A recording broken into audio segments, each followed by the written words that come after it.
We're very pleased to have Mr. Bernard Toutounji speaking today on the question, does the Catholic Church hate sex? Bernard has done a bachelor's degree in theology and a master's at the John Paul II Institute in Melbourne, the John Paul II Institute for Marriage and Family. He works in two positions, mainly at the Life, Marriage and Family Centre for Sydney, for the Archdiocese of Sydney, and he does a lot of good work there. He also teaches a bit at the University of Notre Dame, so we're very pleased to have him, and please give him a warm welcome.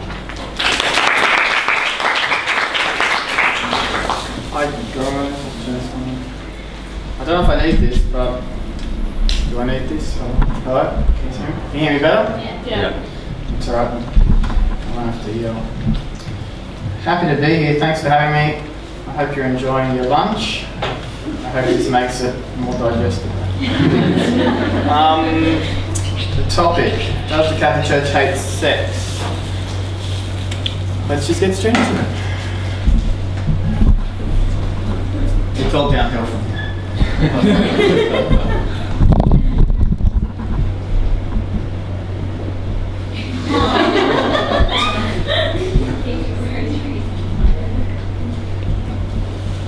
Cool.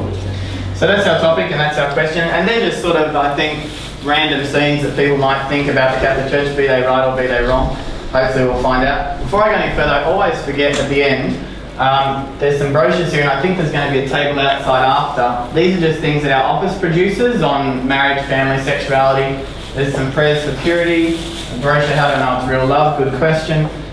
This is a brochure, booklet that was put out by the Sisters of Life for World Youth Day, just different questions that people face in life and love and relationships, and some brochures there that we issue once a year to all the places in Sydney, so you're welcome to grab those. And we also do an e-newsletter on relationship sexuality, so if you want that, feel free to grab that. Now the advertisement's over, we can move on.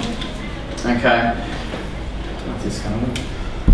Some reasons why the church is accused of hating sex. It's a big question. I don't know whether it's really a true question, but I guess we'll find out. But I know people have this idea that the church does hate sex. So what I was hoping we could do for just 1 minute is to maybe just talk with those around you, or next to you, or whatever, just in couples or pairs or groups, and just come up with a couple of ideas as to why the church actually might be accused of hating sex. Because if it's a fair question, and we need to sort of work out what the accusations might be. So if you just take a minute, and I want to hear those so we can sort of hopefully address them at some point. So just take a moment so you can come up with some things.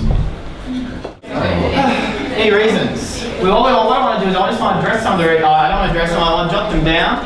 And I'm just going to do a little presentation on what we'll see on something, and then we might go back and hopefully look at these in light of that presentation. So, reasons why the Catholic Church is accused of hating sex. Just Media? a nutshell. Media propaganda that sits there and manipulates any hate that is generated. Could be just from like a random person and make it into a big thing and make more of a universal opinion rather than just could be something. So the media, but even the media's got to have something to throw at the church. I'm not saying these are right or wrong, I'm just taking whatever you've got. So what might be something that an accusation that would be put out against the church?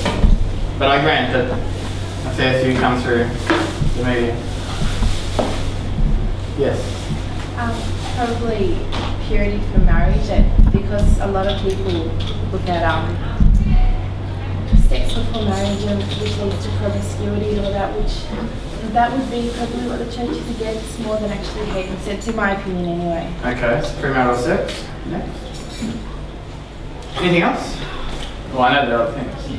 I asked all the people in my office and I have a 3-page document. Prohibition against homosexual genital intercourse, if that's too technical. Well, let's put homosexual relationships / I suppose marriage. Next. Yeah. A lot of people believe that what the church is trying to do is, somehow repress people from what is a natural desire that is not, normally a sense wrong. Okay. Yep. Celibacy of religious people. Very good. Celibacy of priest/religious. Religious, those who may not know, are nuns and brothers. Yes. Any others? The church's teaching contraception. Contraception. So, i.e., don't use it. Yep. That it? Anything else? Yes, Father. IVF. IVF, good one. So the church forbids the use of IVF and artificial reproductive technologies. Anything else? That's it. I'm sure I know there are others, but look, we'll stick with those because that's not quite the complete aim of what we're doing. All right, good. Let's move on. Now, a guy called Cicero, Marcus Tullius Cicero, died in 43 BC, said, when you have no basis for an argument, abuse the plaintiff.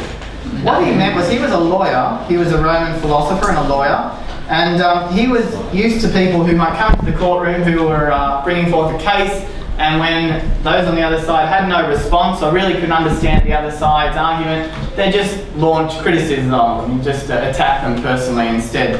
It's a little childish to see children doing in the playgrounds where you just, instead of attacking them, you just say, oh, you're fat, you're ugly, you're too tall, you're too short. It's really got nothing to do with the price of bread. But that's how sometimes we debate when we don't have anything to say. So I think it's the same with the church in some regard, that the church has a certain position on matters of sexuality and matters of social justice and every other problem, and a lot of other matters as well.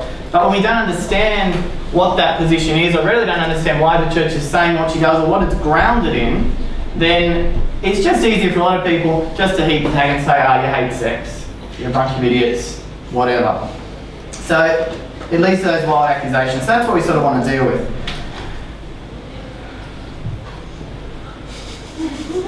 Took a while. Alright. I hope you get it. To be able to look at some of the accusations put to the Catholic Church, we need to consider the Church's point of view of the human person. This is obviously an image of Kermit being quite surprised what the doctor's about to tell him, which is obvious that he's a puppet, for those who haven't made the connection. And there's a lot of confusion about what the human person is. We don't quite understand sometimes what the church is saying the person is about, or who the person is. There's a host of opinions out there, and in such a pluralistic society, everyone's clamouring for their little piece of what the truth is. Everyone's clamouring for the biggest share of the audience. So we need to sort of work out what are we building everything on. This is a little quote which I think is quite good. It comes from the Congregation for Catholic Education. Each type of education is influenced by a particular concept of what it means to be a human person. Everything we talk about in relation to what the church teaches, to what she believes, everything we talk about in relation to everything comes down to how we view the human person, because the church is in the business of the human person, talking about the human person, especially in relation to God. So nothing happened in a vacuum. Often the media portrays that the best way to be is very neutral. Don't let the church influence your ideas. Rather, work with a sort of atheistic framework because it doesn't have church doctrine over the top. But that's incorrect. Everybody, no matter what you believe, whether you're Catholic, Christian, atheist, Muslim, Buddhist, agnostic, you have some sort of idea of what's right and wrong, and that really hinges on how you view yourself and who you are as a person.